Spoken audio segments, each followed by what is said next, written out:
a table which opens in the middle. It's actually a dinghy garage. This is huge. The C45 Style, because why wouldn't you travel with style? Best boat sail nominee 2020. Let's see if they make it. A huge, it's actually a dinghy garage. Well, haven't seen that in a while, especially in a 45 footer. Definitely a thing to look out for. Of course, the dinghy can't be too large, but I believe it should still be about 2 meters. So the usual dinghy you would pack on your foredeck. And standing here, which is by the way a little bit awkward because there's a large gap here, you got your grill, because all boats need to have grills now, which is, well, it's a little bit of a... I'm a little bit torn on that decision, but all in all, it's this nice outside kitchen just lets you have more options when cooking. So, but I haven't seen a dinghy garage in a 45, maybe ever. You have this large basing platform and a nice openable step, which is also quite a stylish solution in my opinion. And a handrail, because people often forget handrails. Your shower, all the usual things. Coming in, you have this large space where you can place basically your navigation and all your controls. And you see both winches, or maybe, okay, there are no winches forward. So I guess everything is done here. So this boat is configured for close-handed sailing, which is never bad. You have your gas storage here, nicely tucked away. Also a nice solution in my opinion. You have cubby holes for all your stuff here. What I miss is a grip here. They already have this huge monstrous console. Why not do a grip where I can hold on to while under sail? They go for the double navigation layout, and this a little bit weird looking control.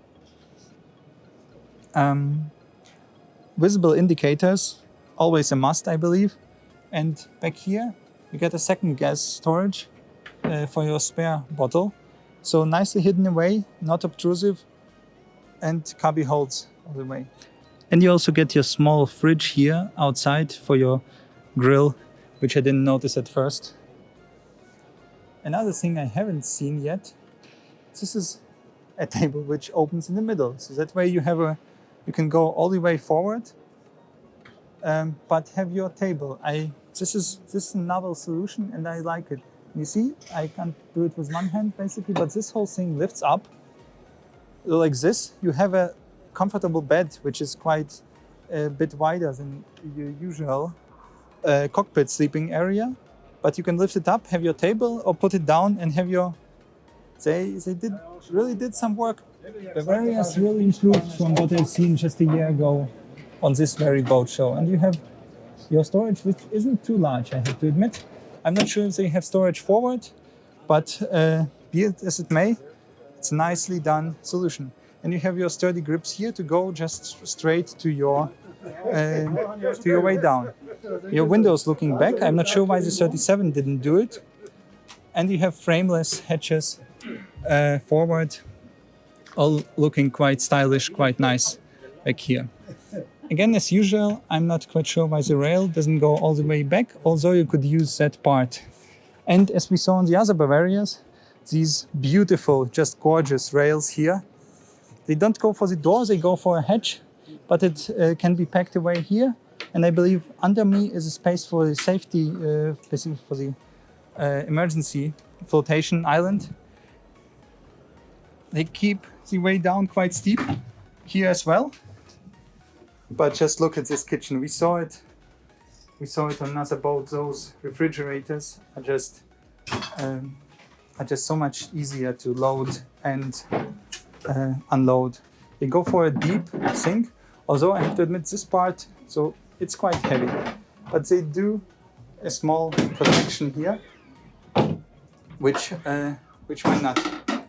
And I guess this is a freezer, which is actually the size of what you get.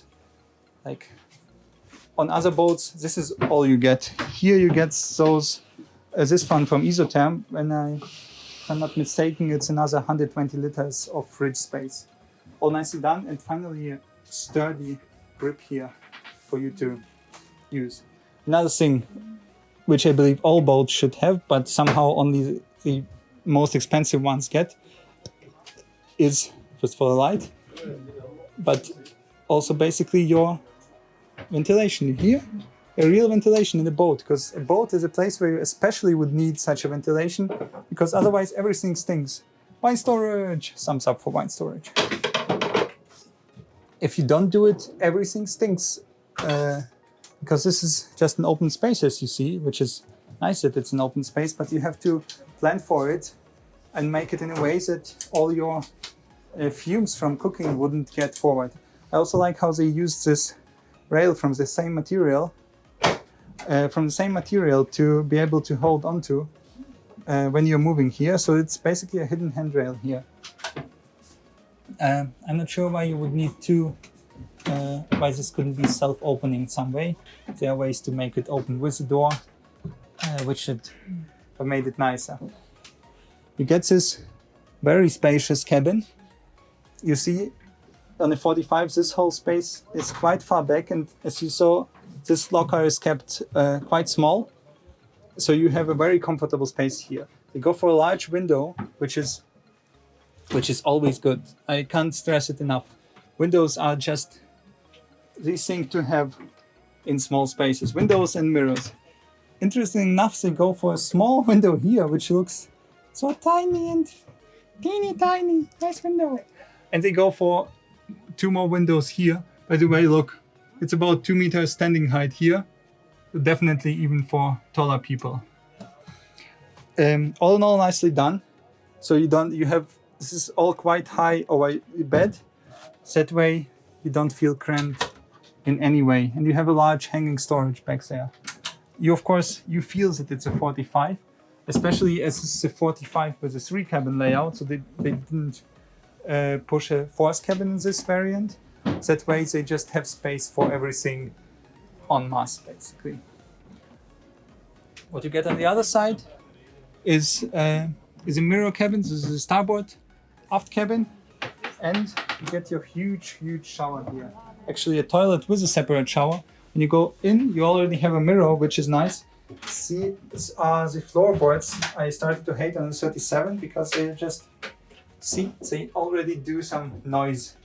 And you have your separate shower, which is, if you can have a separate shower, do.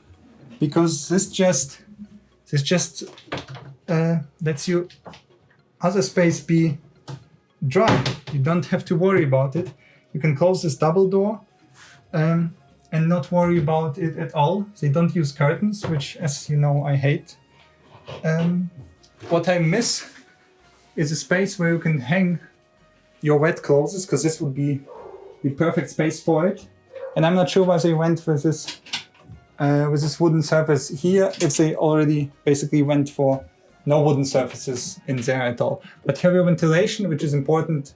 Basically, this is not a plastic thing, so this is another surface glued on top of the plastic thing, which is, by the way, it's not large, but it's deep, so it's very nice use of space. But I liked it more with dark tabletop, countertop, basically, because it was contrasting with the light plastic. That way it looked more high quality, because like this on the first glance it looks like the same plastic, and it's doesn't impress. And you have your toilet, which is still which is wide but still narrow enough that you can get yourself in there when underway and do your thing. Let's head out. Now in the salon, it's not a salon for the whole width of the boat, which starts to be understandable as this is a very wide boat at 45. We have this seat here, which can maybe even be moved, and has, yes, you see, it can be moved there for you to be able to sit with it and use the table for what, 1, 2, 3, 4, 5, 6, 7, maybe even 8 people. Of course, I have seen boats which go all the way, so you have a huge table, but this is not too bad. And they go for the large windows. I'm not sure why they do. I know why they do too, because your backstays from your mast come down. But basically those two windows, you can see out of them when standing. That's different to the 37 where you couldn't. And you see out of them when sitting, which just give you a way to look out at the sea, which you want to enjoy. You have this small hidden chart nook here, which doesn't feel. I like this small space. How it's. You see, it's cozy. You can sit here, still look at the window for you not to feel seasick or something, but you have the ability to work with your charts and use the space to its fullest without it intruding into the layout too much. Storage, electrics, stuff like that, all hidden away and not too small storage. I like how they arrange this with these lines which just keep tension and keep it from bubbling up and down when you don't want to. And you get those nice storage things for more small stuff you want to put away. Wine storage, thumbs up for wine storage. Mest is a little bit more pronounced than the smaller ones. They didn't close it up with something. And they don't go for the double doors, which is understandable at 45. But just look at this. This is huge. This is huge. An owner's version. It's an owner's version. So you get an island queen, you get an ensuite shower, which is separate from the ensuite toilet. So just luxury poor. They don't forget to do windows in the toilet and mirrors, which is always quite important in my opinion. But they do the light surface on the sink, where I found others to be more pleasing. Huge storage back here, hanging, and as usual stuff. You have a small place to close yourself, also quite nicely done. And these windows just again open up the space. You see the cabins that needed less, which are larger in and of them itself, they usually get it because it costs money to put in windows. The smaller ones, which would need it more, often don't get it. And you get two hatches actually. So all in all, this is luxurious. I like it very, very much. This is a C45 style, and Bavaria really did a good job over the winter season.